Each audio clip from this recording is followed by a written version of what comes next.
네, 미국을 다시 위대하게 만들겠다는 트럼프 대통령이 4년 만으로 백악관으로 복귀한 지 한 달도 안 돼 전 세계 경제 다시 흔들리고 있습니다.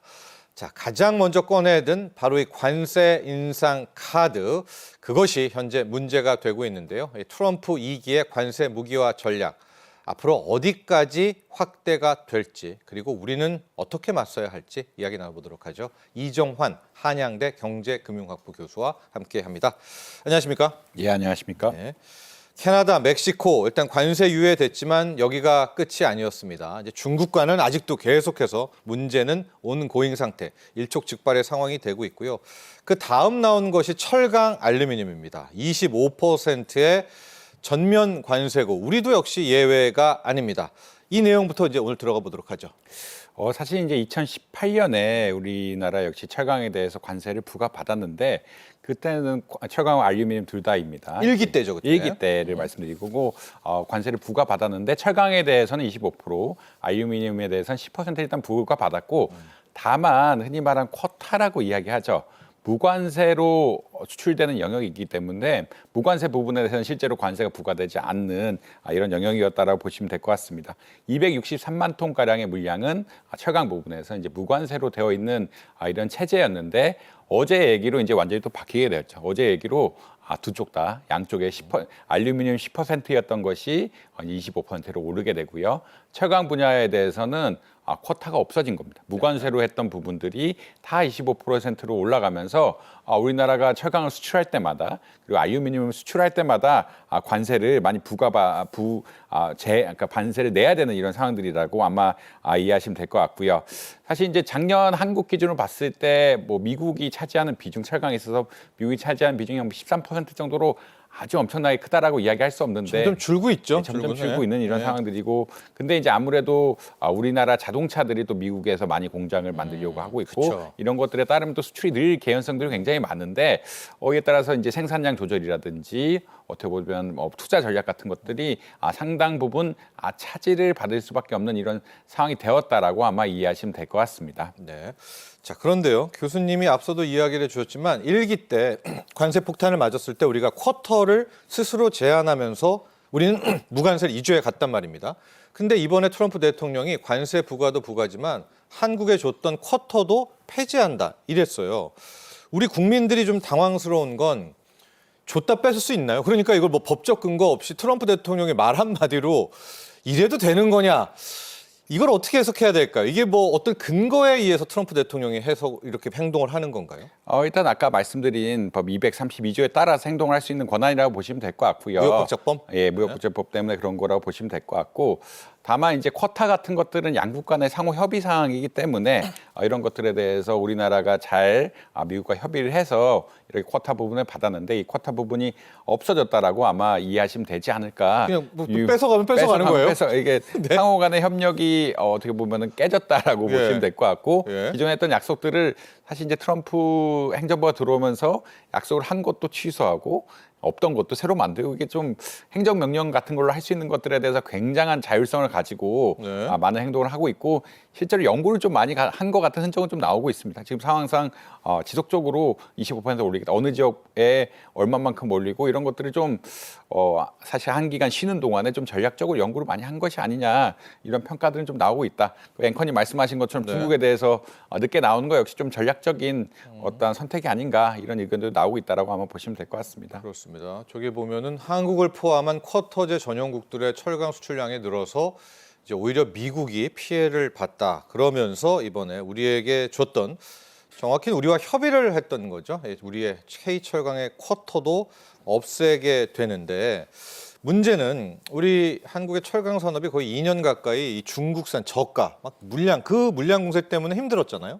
근데 이번에 또 관세를 맞게 되면 우리 K철강이 미국으로 갈 때 미국 철강이랑 이제 가격 차이가 거의 없어진답니다. 물론 이제 품질은 뭐 우리가 더 좋다고 쳐도 가격 경쟁력이 없어지죠. 뭐 25%나 가격이 더 올라간다면. 그러면 우리는 어떡합니까?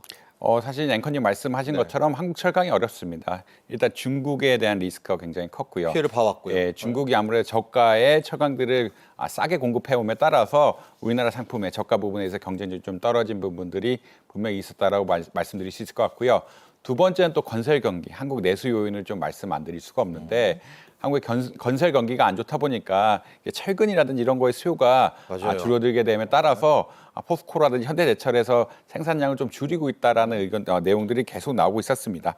이런 것들이 나오고 있다는 얘기는 어떤 이야기냐면 결국 한국 자체의 생산에 대한 좀 우려가 심각한 상황인데 이제 대미 수출까지 좀 더 그렇죠. 어려워지는 상황이 네. 되기 때문에 제철 업계에 대해서 좀 부담을 가중시키는 상황들이 아니냐라는 이야기가 나오고 있고요. 특히나 이제 제철 업체 같은 경우에는 이유도 또 문제가 되고 있는 상황들이 이유 문제가 된다는 거는 유럽연합이요? 예, 아니 왜냐하면 탄소 저탄소. 예, 네. 탄소 국경 세제 이런 것들 때문에 철강이 또 들어가 있는 이런 상황인데다가 결국 그 흔히 말하는 탈탄소화를 빨리 해야 되는 시점에 비용이 높아지게 되고 수요가 줄어들게 되는 어떻게 보면은 삼중고 이상의 상황이 되는 것들이 아니냐. 관세는 여기에 추가로 더 부담을 주고 있고 수출에 영향을 미칠 수 있는 이런 상황들이기 때문에 철강 기업에는 굉장히 부정적인 뉴스가 될 수밖에 없다. 그러니까 이쪽 부분들이 탄소를 많이 내기 때문에 탄소 전환에 대한 이슈도 굉장히 큰데 한쪽에서 EU 쪽에서는 탄소 전환에 대한 이슈를 굉장히 많이 이야기하고 있고 이쪽에서는 관세를 올리면서 어떻게 보면 수출을 막고 있는 이런 상황들. 중국도 문제고 내수도 문제고 거기 네 방향에서 굉장히 어려운 이런 상황들이 되어 나가고 있고요. 이에 따라서 수출 위축이라든지 수익성 하락이 불가피한 상황이다. 이렇게는 말씀드릴 수 있을 것 같습니다. 자, 그리고요. 이번에 철강, 알루미늄 25% 관세 부과에서 또 하나의 이 이슈 변수가 있습니다. 왜냐하면 호주를 이번 부과 대상에서 빼줬거든요. 분명히 어느 나라도 예외는 없다고 했는데 호주를 빼줬고 호주를 빼주면은 일본도 우리도 빼달라 뭐 이럴 수도 있는 거 아닙니까? 근데 일본은 또 우리와 철강 라이벌이기도 하고 호주는 왜 빼준 겁니까 일단? 이제 사실 뉴욕 타임스에 네. 그러니까 트럼프 행정명령이 어떻게 되어 있느냐의 기사책은 계속 업데이트되고 있거든요.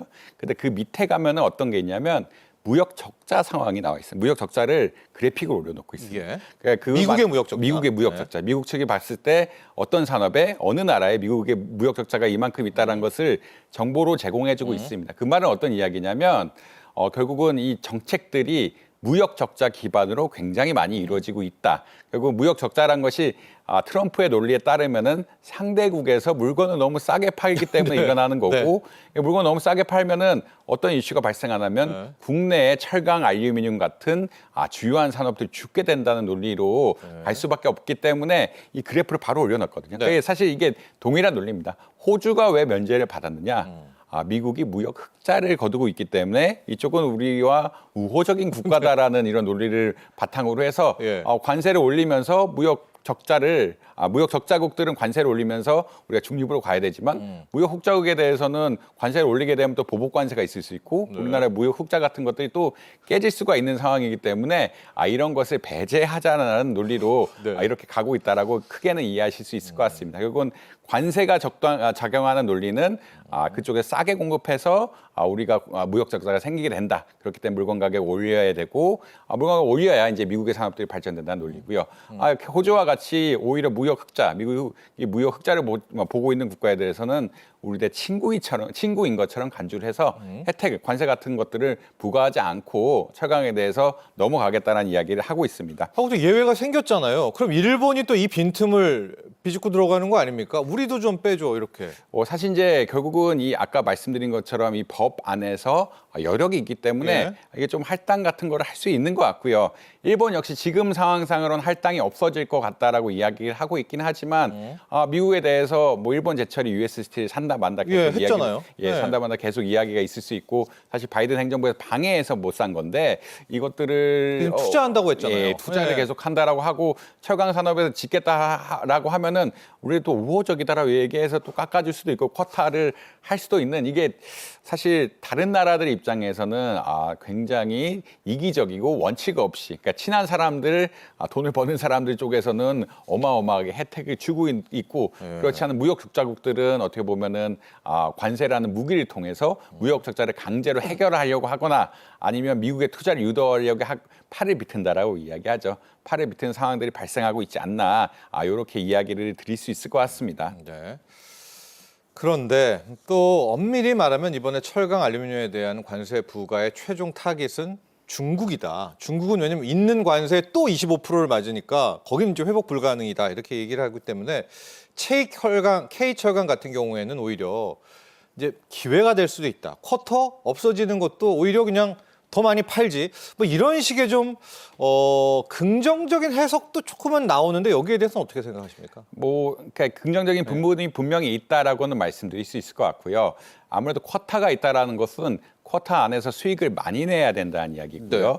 그만큼 이제 고부가 가치 철강에 집중해서 팔았다라는 이야기로 드릴 수 있을 것 같습니다. 이제 그럼에도 불구하고 모든 관세들이 동등하게 부여가 된다라고 하면은 한국도 전략을 그렇게 쓸 필요가 없거든요. 네. 어차피 그러니까 쿼터가 있는 것은 쿼터 안에서 수익을 어마어마하게 내야 되기 때문에 고부가가치를 팔자라고 이야기했는데 어차피 25%의 관세가 붙을 거면은 저부가가치 흔히 말하는 철강 역시 파는 게 맞지 않느냐. 우리도 네. 중국과 직접 경쟁을 하면서 그러니까 중국과 가격 경쟁을 하면서 이기겠네요. 우리가 이길 중국은. 수도 있다라는 그런 입장에서 네. 이런 논의들이 나오고 있고요.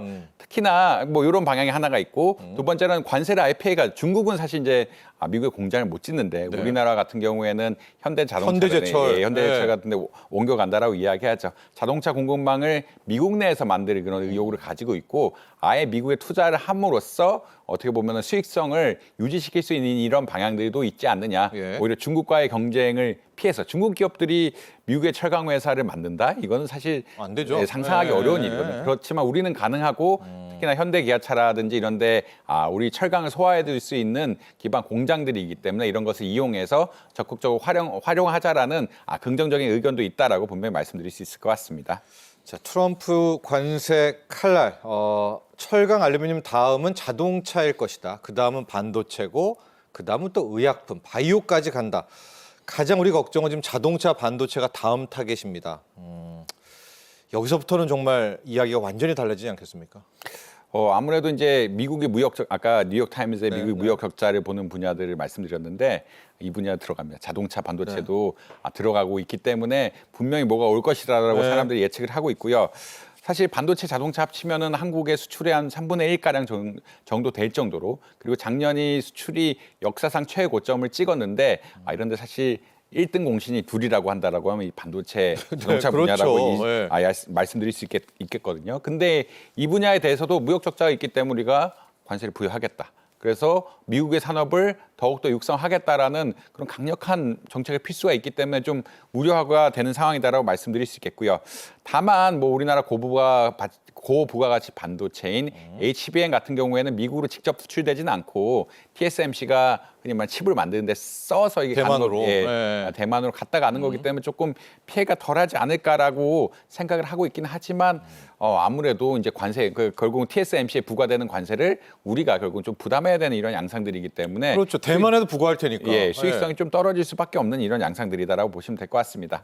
근데 다만 죄송합니다. 자동차 분야하고 달리 이 반도체 분야는 미국의 아무래도 공급량이 좀 떨어질 수밖에 없는 상황이기 때문에 실제로 어느 수준의 관세를 부과할 것이냐는 자동차보다는 조금 덜할 수도 있다라는 의견들이 약간은 나오고 있다. 그러니까 자동차 분야는 미국의 생산도 많고 GM, 포드 같은 유명 회사들이 있기 때문에 국내 자동차를 육성하는 것들, 미국산 자동차를 판매하는 것들이 논리적으로 이상하지 않는데 뭐 마이크론이라든지 이런데 반도체 공급만을 가지고는 미국 반도체 수요를 감당할 수가 없기 때문에 반도체 분야랑 자동차 분야랑 좀 차이는 있을 수는 있다라는 의견도 있는 것을 말씀드릴 수 있을 것 같습니다. 네. 한번 보시죠. 왜냐하면은 전 세계에서 미국 차를 또 인기가 없잖아요. 그러니까 포드 자동차 CEO도 관세 부과하면 미국 자동차가 사는 것이 아니라 오히려 미국 자동차 산업도 타격을 받을 것이다. 이렇게까지 이야기를 했습니다. 그러나 오긴 올 것 같아요. 자동차, 반도체. 그 다음은 상호관세 이야기를 좀 해봐야 될 것 같습니다. 상호관세 좀 개념 정리도 해주시고 앞으로 트럼프 대통령은 이 상호관세 카드를 어떻게 쓸 건지도 우리가 한번 예측해 보도록 하겠습니다. 트럼프 대통령이 하는 말이 모든 국가가 상호적일 것이다라는 이야기를 하고 있는데 네. 그런 이야기는 어떤 거냐면 관세를 너희 쪽에서 붙이면 우리 쪽에서도 붙이겠다라는 동등하게. 동등하게 붙이겠다라는 이야기라고 보시면 될 것 같습니다. 그런 이야기는 어떤 거냐면 미국에 수출하는데 방해를 한다라 그러면 너희의 수입 수출하는 거 역시 우리가 방해를 하겠다라는 이야기라고 보시면 될 것 같고요. 그런 이야기는 모든 나라에 대해서 상호적으로 예외 어떤 부과하는 수준에 맞춰서 관세, 그러니까 품목별은 품목별, 상품별은 상품별, 혹은 산업별은 산업별로 이제 관세 수준에 맞춰가지고 상호적으로 관세를 부과하겠다라는 개념이에요. 지금 보편 관세에 대한 이야기 나오고 있는데 보편 관세는 아까 알루미늄의 케이스나 철강의 케이스처럼 수입할 때 25%를 부여하겠다라는 이야기고요. 상호 관세 같은 경우에는 만약 한국이 미국의 철강을 수입하는데 50%의 관세를 부과한다라고 이야기하면은 미국 역시 한국의 철강을 수입하는데 50%의 관세를 부과하겠다라는 그런 논리라고 아마 이야기를 하실 수 있을 것 같습니다. 물론 뭐 우리나라는 FTA적인 관계가 있기 때문에 관세 자체가 별로 없어서 이런 것들이 네. 효과가 있느냐에 우리 아까 말씀드린 보편 관세라든지 이런 것이 더 문제가 아니라라고 이야기를 할 수 있겠지만 역시 이제 시한폭탄이죠. 이게 이런 그러니까 상호 관세를 도입한다. 뭐 농산물 같은 경우는 또 문제가 분명히 될 수도 있는 영역이기도 하고 네. 결국은 이 상호 관세를 핑계로 해서 또 다른 것을 요구하지 않을까. 지금 하는 양상들이 이게 관세란 것이 경제적인 수단이기도 하지만 외교적인 수단으로 결국 이용해서 뭐 EU 쪽에는 흔히 말하는 국방비를 늘리는데 니네가 국방비를 늘리지 않으면 관세를 올리겠다는 협박을 할 수도 있고 뭐 일본이나 중국이나 이게 협상 카드로 다양하게 사용하고 있는데 이런 것이 어떻게 될지 우리나라는 이 상호 관세 측면에서는 조금 영향력이 약하다라는 그런 상황이 있긴 하지만 이 관세 전반이 지금 아까 말씀 보편 관세, 상호 관세 이런 것들 다양하게 드러나게 됨으로써 어떤 관세의 불확실성이 분명히 노출되어 있는 것은 사실이다라고 이야기를 드릴 수 있을 것 같습니다. 네, 조금 더 지켜보시죠. 우리가 한미 FTA가 있기는 있어서 그리 큰 타격은 없을 것 같다 이런 전망이 많이 있지만은 아직 모호합니다. 그래서 그런 방법이라든가 또 어떤 식으로 우리를 또 엮어 들어갈지는 모르기 때문에 이 상호 관세였을 때 우리 한국에게 미치는 영향은 조금만 더 지켜보도록 하시고요. 지금 또 많은 뭐 경제 참여자들이 계속 지켜보고 있는 게 지금 중국이 지난 10일부터 미국에 대해서 보복 관세를 좀 부여하고 있단 말입니다. 그런데 당초에 트럼프 대통령이 이런 이야기를 했어요. 미국의 관세를 부과했을 때 맛관세, 맛보복을 할 경우에는 뭐 거의 응징할 수준으로 또 하겠다. 왜 지금 조용하죠? 트럼프 대통령. 중국은 관세 시작됐잖아요. 근데 중국에 대한 언급도 없고요.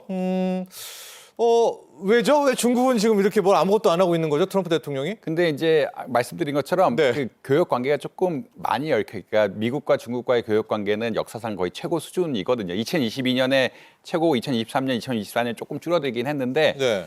교역 관계의 규모가 워낙 너무하게 커졌다라는 이야기를 드릴 수 있을 것 같고 특히나 이제 중국에서 싼 물건들을 많이 사가는데 요게 보복 관세 100%를 붙이게 되면은 미국의 물가 역시 가만히 안 있을 것 같다라는 그러니까 결국은 지금 불균형이 굉장히 심한 나라가 가장 큰 나라 중국이고요.